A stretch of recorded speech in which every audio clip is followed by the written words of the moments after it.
Всех приветствую, добро пожаловать на игровой канал, меня зовут Оскар. Сегодня у нас с вами мобильная игра под названием DR Survival. Все так же проходим события Мастер Охоты, или по-другому событие называется Охота и Рыбалка. У нас сегодня будет прохождение четвертого этапа. Мы все так же продолжаем собирать очки, монетки, которые в данный момент вы наблюдаете, около 5000, которых у нас есть. Сегодня для того, чтобы вскрыть четвертое задание, требуется 2000 монеток. Давайте приступать. Так, Дед Мазай говорит следующее. Ничего хорошего пока сказать не могу. В щуках есть следы мутации, и такие же начинают появляться у других рыб. Да, это еще не самая плохая новость. Что еще случилось? Их мясо ужасно ядовитое. Такие огромные заразы, а пользы рыбакам ноль. Не удивлюсь, если кто-то уже отравился насмерть. А ты пытался их предупредить? Конечно. Да только есть, то всем хочется. Говорят, какая разница, если все равно с голоду помираешь. Не знаю, что за дрянь происходит с этими рыбами. Я не рыбный доктор, так что остается только истребить популяцию. Нужно выловить еще этих щук. Щук я беру на себя. Может, смогу убедить присоединиться к нам еще знакомых рыбаков. А ты займись осетрами. Мне вчера попался один с такой же мутацией. Особую удочку с наживкой не забудь. Ладно, удачи. Удачной рыбалки, что ли. Окей, задание, видимо, самое легкое и простое, которое у нас с вами тут наблюдается.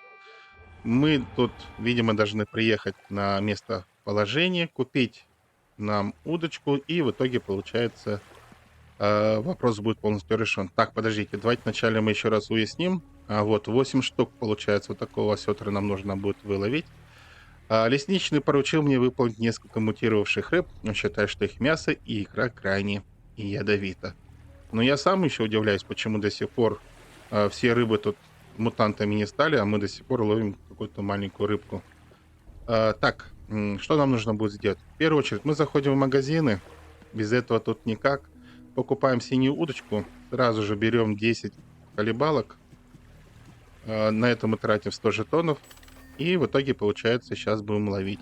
И таким образом, думаю, задание у нас быстро с вами и пройдет. Так, нажимаем рыбачить, меняем удочку на ивентовую и меняем на колебалки ивентовых, которые у нас с вами есть. Рыбачить. Первый осетр попался, второй попался, третий тоже, четвертый, пятый, шестой, седьмой, восьмой. Так, мы все поймали 8 штук, так что это замечательно. Рыба все выловлена. Теперь нам нужно, получается, Деду Мазаю это все отвезти. Едем к нему, хвастаться, что мы поймали все осетров. Ну, как всех, 8 штук, которые он хотел. Как улов. Неплохо, неплохо. Мне тоже повезло с щуками. Хотя пришлось провести несколько дней без вырезанного глуши. Много мертвых рыб. Мутация все-таки доканывает их и без нас. Но размножаются они быстрее, так что наши усилия оказались очень к месту. Что теперь?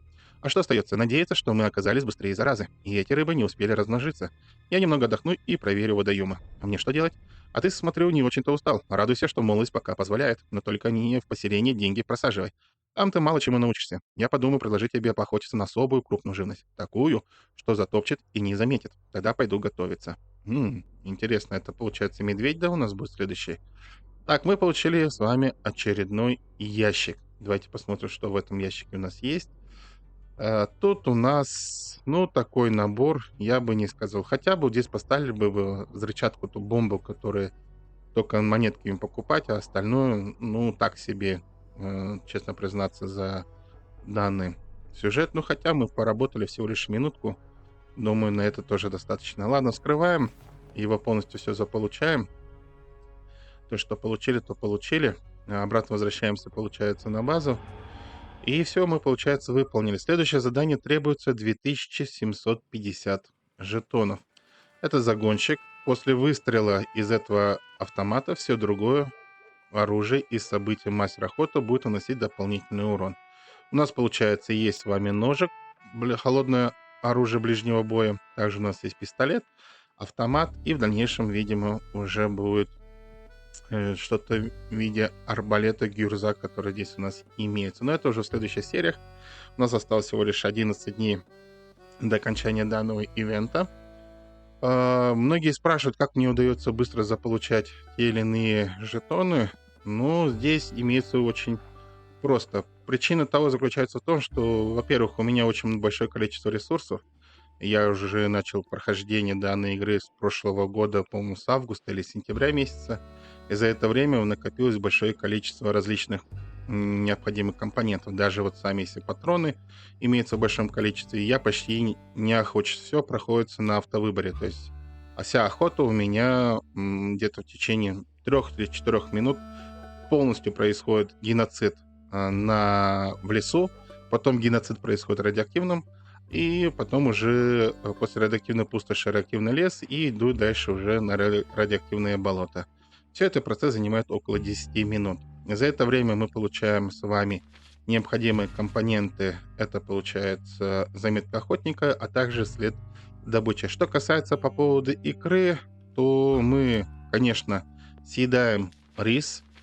Я думаю, что вы уже все успели прокачать получение, то есть готовки риса на ивенте китайского Нового года, что позволяет трудолюбие.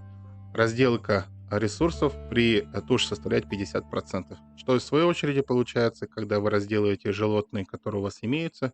В данный момент я пока разделываю мясо мутантов для того, чтобы получить тараканов, различных скорпионов и так далее. И уже дальше с использованием удочки, которая у меня имеется с ивента, по-моему, если не ошибаюсь.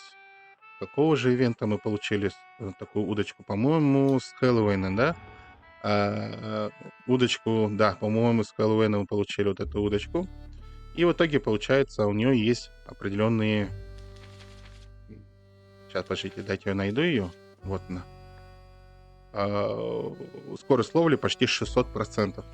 И в итоге где-то, получается, 1500 наживок, которых у нас есть, в течение 10 минут я ее провожу, и мы где-то получаем в районе, 50 или 60 этих икринок, которых у нас есть.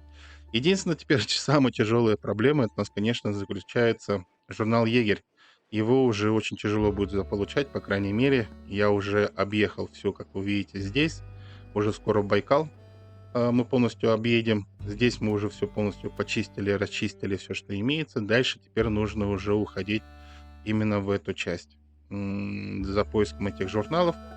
Так, остальное все легко делается. Поэтому в течение 1 часа собираете все необходимое, максимальные ресурсы. Здесь вы уже прокачиваетесь, здесь до 130 у нас доходит, и в итоге, получается, у вас выходит определенная сумма. Но при этом самое большое количество времени, это, конечно, уходит на рекламу. Приходится смотреть каждую рекламу, чтобы получить дополнительно 15 этих монет. Где-то в районе 150, 200 мы, где-то около 150, даже меньше 150 получаем за рекламу дополнительных монет, которые у нас с вами есть. Но единственное, что преимущество, мы экономим компоненты. То есть самый экономичный компонент, это у нас с вами вот этот заметка охотника. Я его пытаюсь все время экономить, так как у нас в ограниченном количестве она находится. И поэтому есть возможность я рекламу смотрю, при этом пропускаю 2 возможных компонента, которых можно не использовать для получения награды. Вот таким образом в течение часа вы получаете большое количество ресурсов. При этом я хочу вам еще раз напомнить, что здесь есть очень множество нюансов. Во-первых, у вас должна, по крайней мере, у меня имеется большое количество различных бронек. Я обязательно использую обычную простую броньку во время автоподбора. Ну и, конечно, имеется большое количество ресурсов, патронов и так далее. Но в моем случае почему-то автоподбор все время использует всего лишь одно вид оружия.